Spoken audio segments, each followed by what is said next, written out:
Diamond, ये word सुन के आपके दिमाग में सबसे पहले थॉट क्या आता है? कोई डायमंड रिंग के बारे में सोचेगा, कोई डायमंड नेकलेस, या तो सबसे मशहूर डायमंड कोहिनूर के बारे में। बट कभी आपने सोचा डायमंड कहाँ से आया? इंसानों को सबसे पहली बार डायमंड के बारे में कब पता चला?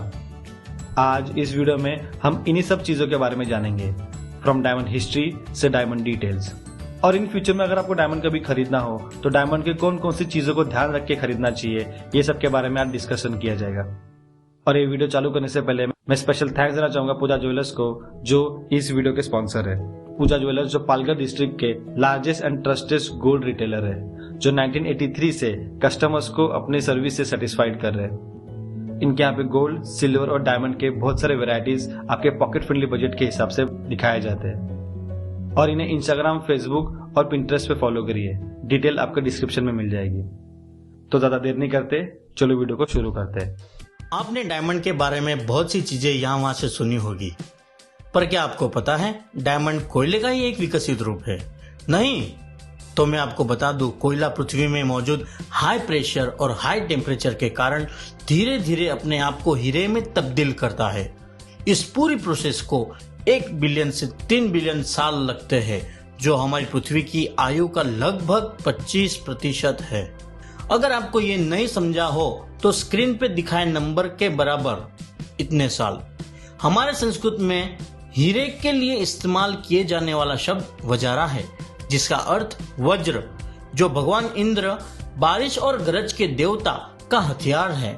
हमने किताबों में और अलग अलग जगह पर डायमंड की कहानियां सुनी हैं, पर इंसान को सबसे पहली बार डायमंड कब और कहां मिला, क्या आपको पता है?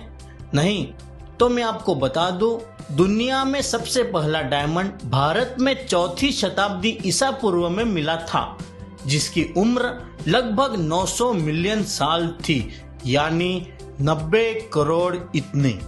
प्राचीन काल में भारत ही दुनिया के लगभग सभी ज्ञात हीरों का स्रोत था, और 1726 में ब्राजील में हीरे की खोज होने तक भारत ही एकमात्र ऐसा स्थान था जहां हीरे का खनन किया जाता था। हीरे की खदानें भारत के गोलकोंडा क्षेत्र में थी, जो दक्षिणी भारत में पेन्नेर, कृष्णा और गोदावरी नदियों के किनारे हीरे पाए जाते थे। आज हीरों का खनन लगभग 25 देशों में किया जाता है।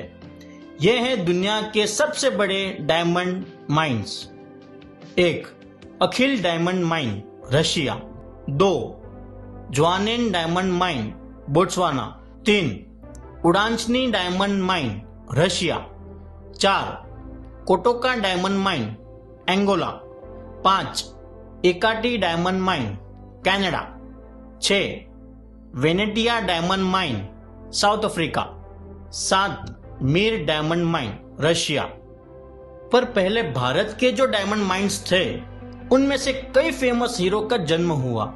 आइए उन्हीं में से कुछ हीरे और उनके वैल्यू के बारे में जानते हैं। 1. Shah diamond, $2.5 million. 2.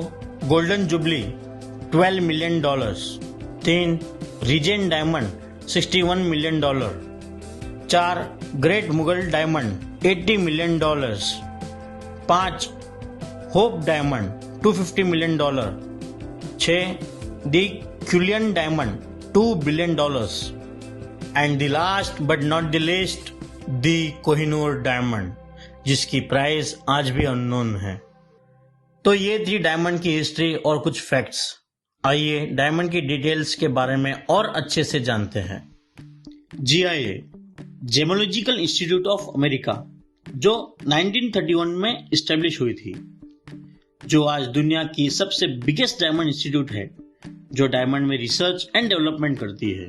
GIA ने 4 C's को इंट्रोड्यूस किए हैं: कलर, क्लैरिटी, कट और कैरेट वेट। आइए एक एक करके इन्हें समझते हैं।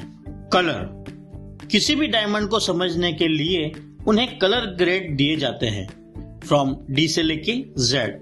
बहुत से लोग मानते हैं कि डायमंड कलरलेस होते हैं, but in reality colourless diamond बहुत रेयर होते हैं। आजकल हम जो डायमंड ज्वेलरी में देखते हैं वो नियर कलरलेस होते हैं, जिनमें येलो और ब्राउन कलर के टिंट होते हैं। इस डायग्राम में आपको समझ में आएगा कि D से लेके F तक डायमंड कलरलेस होते हैं, G से लेके J तक नियर कलरलेस, K से लेके M तक फेंट, N से लेके R वेरी लाइट और S से लेके Z तक लाइट। आप जब भी डायमंड खरीदने जाओ तो आपके सर्टिफिकेट पे इन ग्रेड्स को जरूर देखना। ग्रेड्स जितना ऊपर का हो उतना अच्छा। क्लैरिटी, जीआईए ने डायमंड की क्लैरिटी को 11 स्टेज में डिवाइड किया है, फ्रॉम फ्लॉलेस टू I3। ये समझने से पहले आपको ये समझना होगा कि डायमंड बहुत ही ज्यादा हीट और प्रेशर से बनती है, तो कुछ डायमंड के अंदर कुछ अदर पार्टिकल्स भी इंक्लूडेड होते हैं। फ्लॉलेस और इंटरनली फ्लॉलेस डायमंड बहुत रेयर होते हैं, जिनके अंदर डायमंड के अलावा कोई अदर पार्टिकल्स इंक्लूड नहीं होता। VVS1, VVS2 यानी वेरी वेरी स्लाइटली इंक्लूडेड। नाम से ही आपको पता चल गया होगा कि कुछ पार्टिकल्स डायमंड के अंदर इंक्लूड होते हैं, जो डायमंड मार्केट में इजीली अवेलेबल हो जाते हैं। VS1, VS2 यानी वेरी स्लाइटली इंक्लूडेड। VVS से ज्यादा पार्टिकल्स इंक्लूड होते हैं। SI1, SI2 यानी स्लाइटली इंक्लूडेड, जिनमें मिड रेंज में अंदर पार्टिकल्स इंक्लूडेड रहते हैं। और लास्ट है I1, I2, I3 यानी इंक्लूडेड, जिनमें बहुत से पार्टिकल्स डायमंड में इंक्लूड होते हैं। कट, जीआईए ने डायमंड को एक्सीलेंट टू पुअर इन ग्रेड्स में डिवाइड किया है। डायमंड को जितना अच्छे से कट किया हो वैसे उसको रेटिंग दिया जाता है। और लास्ट है carat weight. 1 carat is equal to 200 milligram in weight, यानी 1 कैरेट 200 मिलीग्राम के बराबर होता है।